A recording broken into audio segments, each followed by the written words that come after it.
02. Hi, I'm your presenter, Shabu Are You. I know it's been a while since I've been actually in front of the camera, but this is a fun shits and giggles video to kind of recap some of the things that we've been talking about on the channel.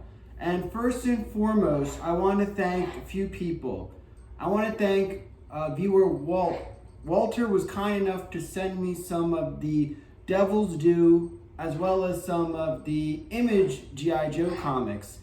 And I've basically been Marvel IDW. I think because of the canon, because Devil's Due and Image, it's kind of like the Star Wars and the Legend when Disney did to all of that great stuff.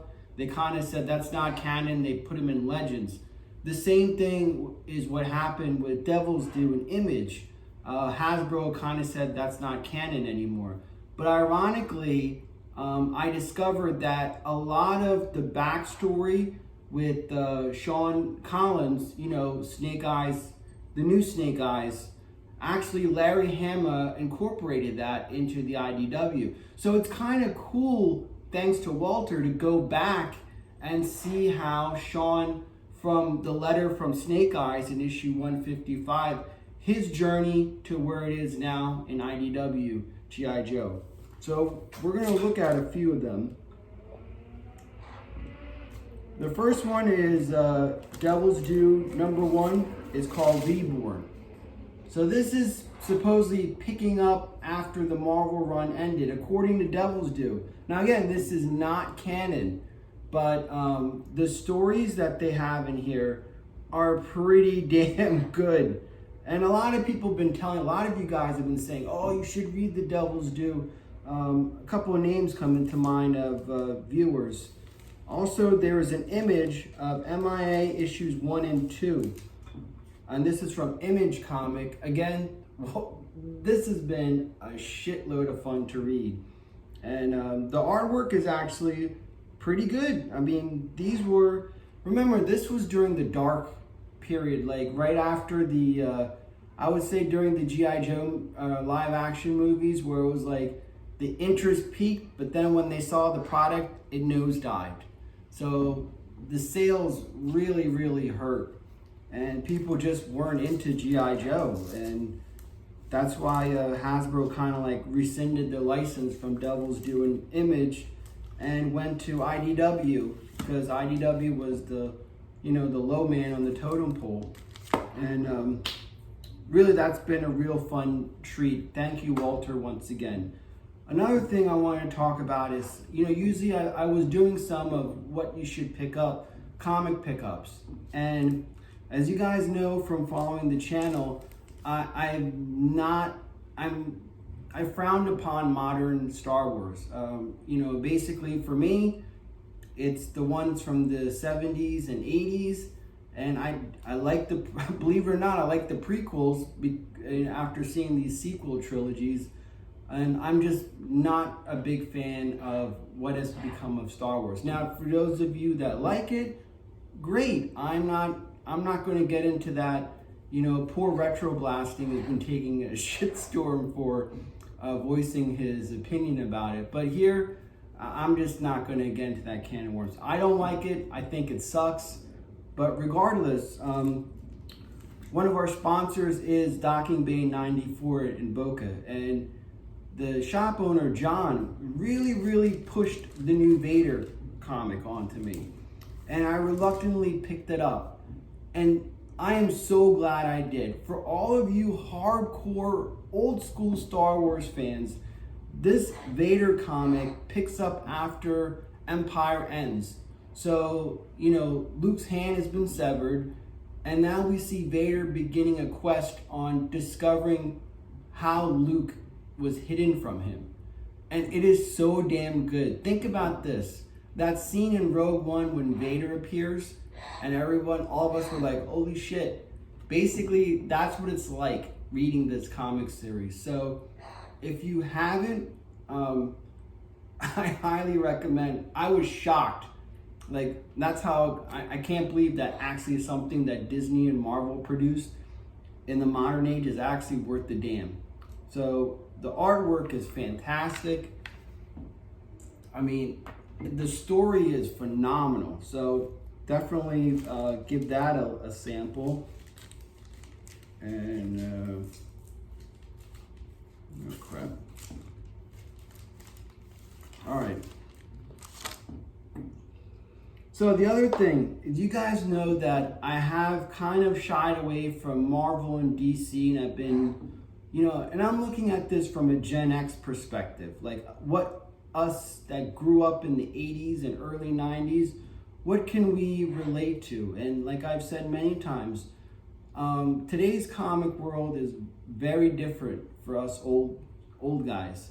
There's all this politically correct, Me Too movement, all this other stuff. It has infiltrated our beloved comics to the point that titles and characters have been essentially neutered in order to appeal to a mass audience. And I think that is terrible, because if you're a Doctor Strange fan or a Wolverine fan or a Batman fan or whatever, you don't need all of this politically correct BS crap. You want that character.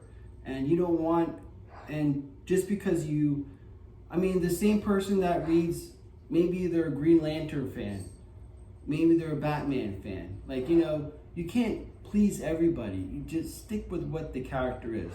So with that aside, I've been praising books like the Elvira series, again by good friend writer David Avallone. The Shape of Elvira was just 4 issues, and it's basically a homage to the horror films of the 50s and 60s, those cheesy, the things that Elvira makes fun of. So that's what makes this story. She's cast in this movie, and it's like a swamp monster. But I find this, it was really good. It was a great read. And that only was 4 issues, so it's done. It's called The Shape of Elvira. Now, her Mistress of the Dark, her main title, again, also penned by our good friend David Avallone. It's up to issue 12 right now. And before she went to the depths of hell and, you know, met being chased by Vlad the Impaler, aka Dracula. So that was a whole funny, that was an excellently done storyline. I would like Elvira, but I wasn't like a huge fan. But you know, I mean, besides the 2 big reasons to like Elvira, but her funny wit and humor, it just carried on into the comics, and that's what made my adult self appreciate it more.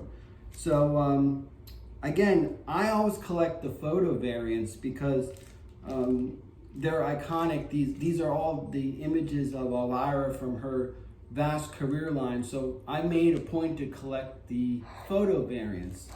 But also with her, again, this is issue 11, and this is also issue 11. Our good friend John Royal, who is famous with his association with G.I. Joe comics, does some cover variants for this as well. So I try to pick up John Royal's cover as well as the photo for Elvira. So again, highly recommend this book. It's besides G.I. Joe, I regularly also pick this up. The other title that I'm really surprised that I'm enjoying is the Betty Page. Again, it's the same, David Avallone writes this, and this is the John Royal cover. If you follow him on Facebook, he always takes, this is like the Sin City homage, and then I think this one is, yeah, this one's the photo Frozen homage. John is one of those talents that people just don't give enough credit to, but he should. He's a damn good artist, and I'm so glad he's associated with G.I. Joe.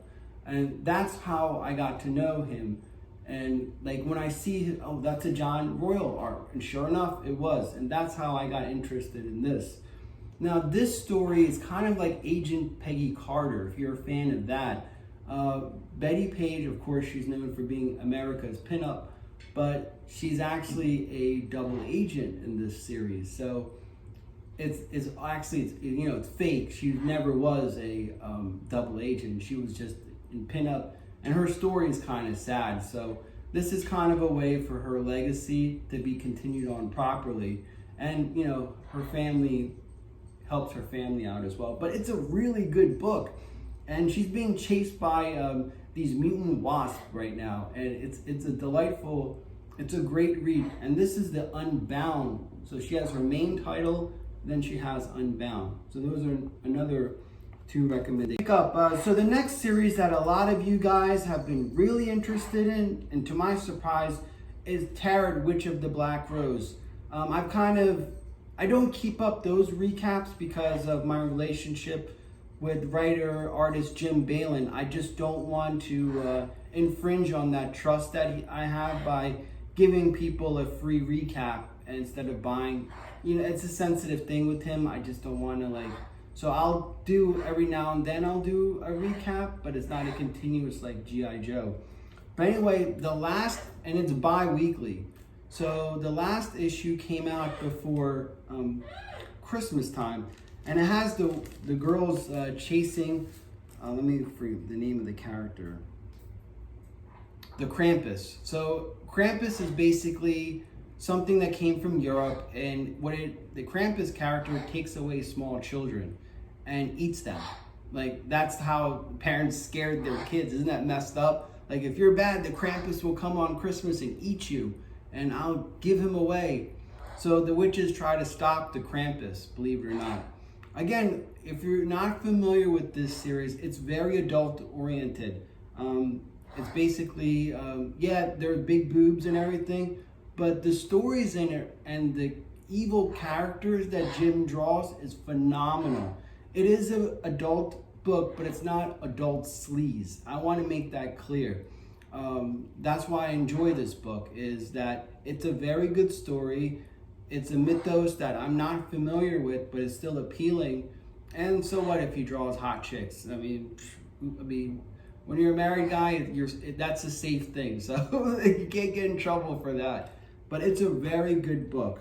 And the latest one,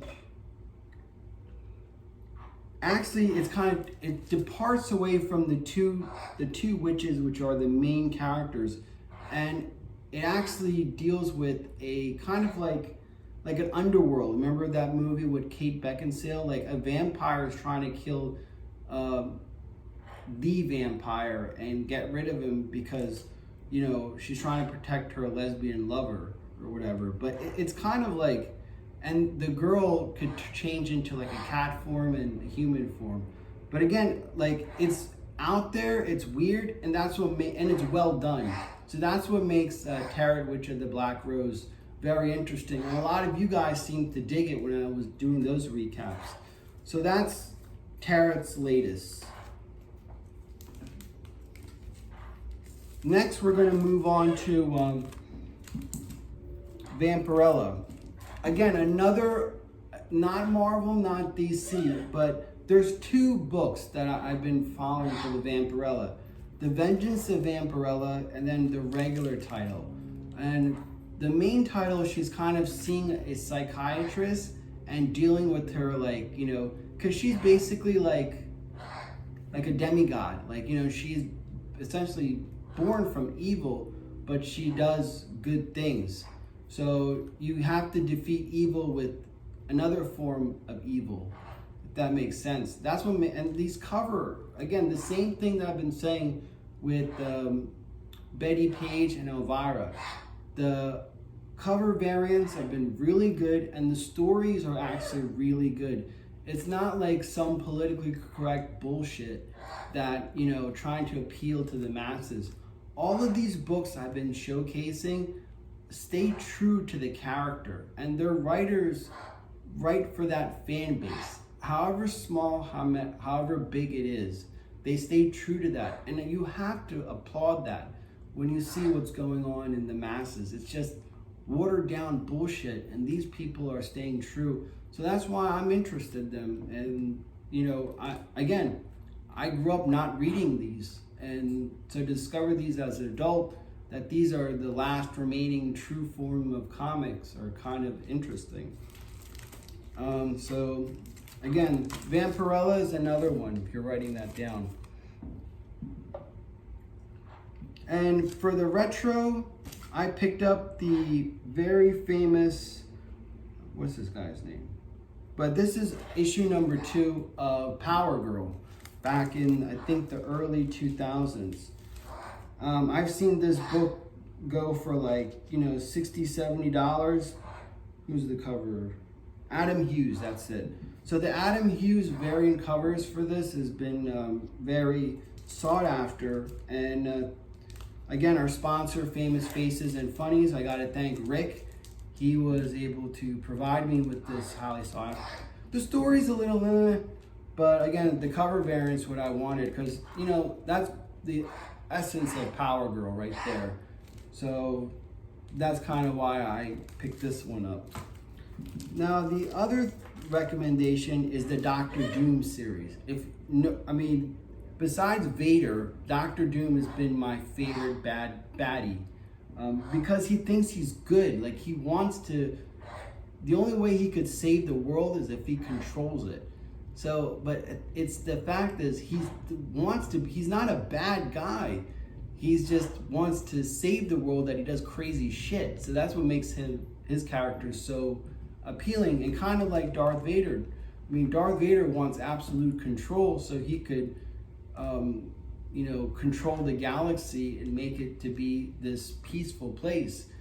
But again, this series is really, really good. We're up to issue number 4. I'm showing you the Doctor Strange, but that's another one to consider. But yeah, so the Doctor Doom series is another one that I think is up to issue 5 right now. But it's something that I highly recommend, and it's actually, you know, for Marvel, they've stepped up their game for this one. And the Deadpool has been a complete shit. I hate this book so much. I don't know about some of you guys. Like, Deadpool came out, what, in 91 or 93? And I never, like, I just never got attached to the character. I don't understand his appeal, and, like, he's annoying. So this book, they do that. They make him as annoying as shit, and to the point where, like, you're like, shut the fuck up, you know? But I hated this book. So I don't know, if you're a Deadpool fan, maybe you'll like it, but I think it's shit. Doctor Strange has a new series out, and he's kind of gone back into medicine. I don't know how he did that, but he's using his magic so he could perform surgery again.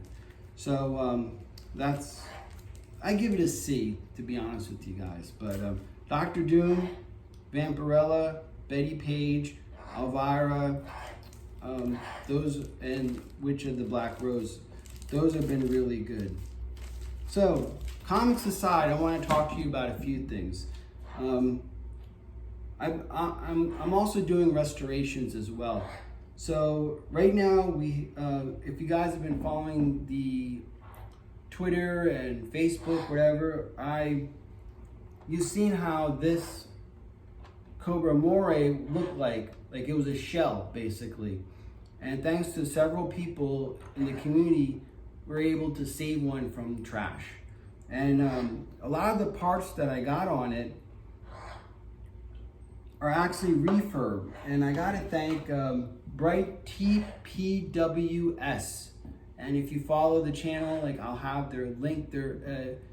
Aiden is the name of the guy, and he lives in Miami. So he kind of contacted me. He's like, listen, I want to make parts for G.I. Joe. And I said, you could do that, but under the condition that you make them slightly off colored from the original, so you don't infringe on the collectors that want all original, and make sure that they're distinguishable, because you don't want to open up a can of worms by having knockoffs, because we've seen all the crap Black Major went through in the early days, and how he has taken steps to make sure that people don't take his products, flip it around, and sell it in the secondary market as genuine articles. That's something Black Major is against, and he's taken steps to associate with those scumbags that try to do that. Because, you know, I almost got, I thought I had a blue, what was it? ACC just covered it. But anyway, the backpack on it I thought was the original, but it turned out to be a black major. Then he showed me that there was a mark in the back that distinguishes it. So I was able to know which one was the Hasbro and which one was the black major.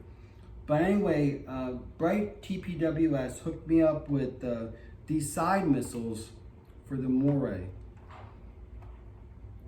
I know you can't see in the camera because I'm a little bit far away, but the color, this is the repo and this is the original OG.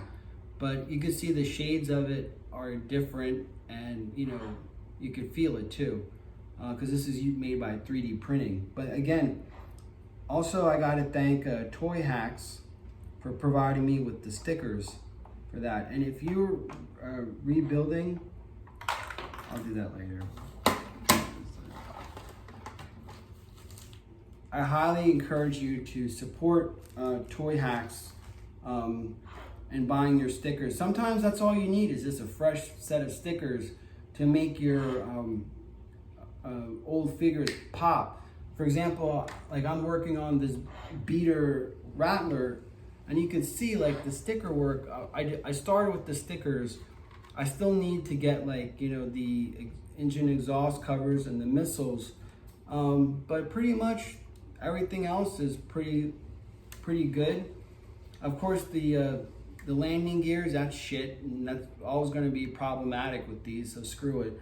But I know this is not going to be a perfect restoration, but still, what I need to be there is there. And the gun turret, I'll try to find parts, or you know, maybe somebody can help me out with that. But getting the stickers and putting them on, it just makes a huge difference. So far, and like you get that instant pop.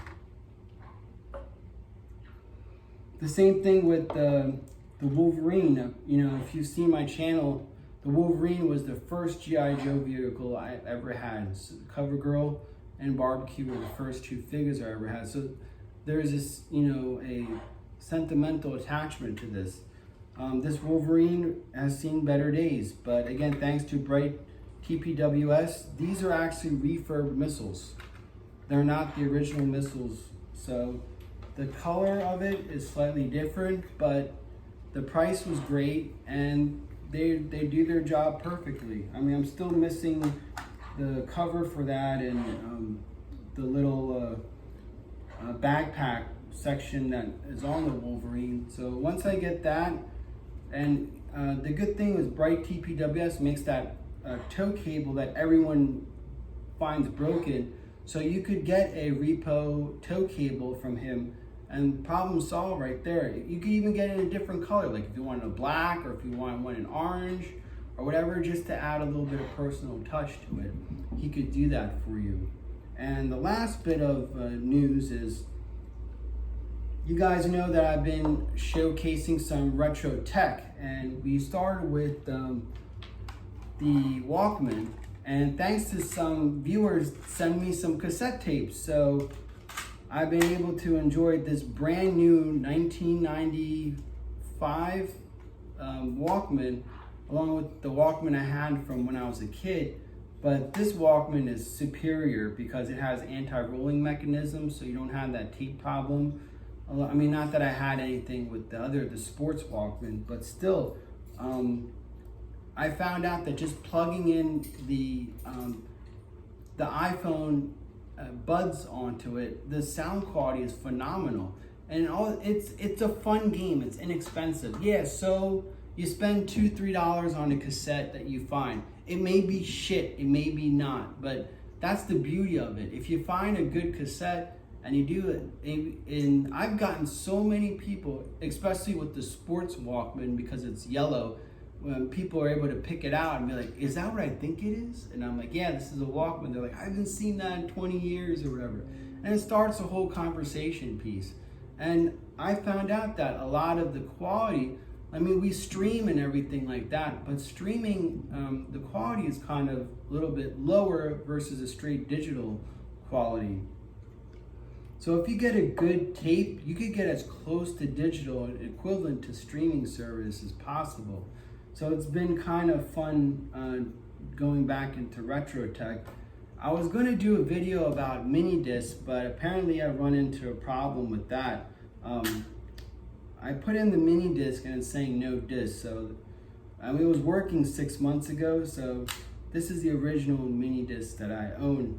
And mini disc is the best format of all time, in my opinion. I mean, you get the best of both worlds. A cassette, you get a straight digital recording and you can re-record on it. It's a shame it didn't caught on in America, but in Europe and Japan, this was the thing to get. I mean, mini disc is far superior, and even in music recording, multi-tracks that featured mini disc was the way to go for getting a very good digital recording, professional level. Like, so maybe some of the early bands like Nirvana, Nevermind, or not Nevermind, maybe In Utero and stuff, try to utilize mini disc recording because it was a digital source or going on to digital media. So mini disc is something that I wanted to cover, but I got to get this fixed. So if anybody out there knows somebody that could fix these things, I think it's the lens mechanism that needs to get replaced, and I'm not going to chuck any of this shit. So that's really important to me. And I guess at the very end, we'll do a portable CD players and Discman, kind of a retro tech type of video. So we got a lot of stuff in store for you. Again, I just wanted to do a simple President's Day video. Thank you all for following, and we have plenty more cool stuff happening.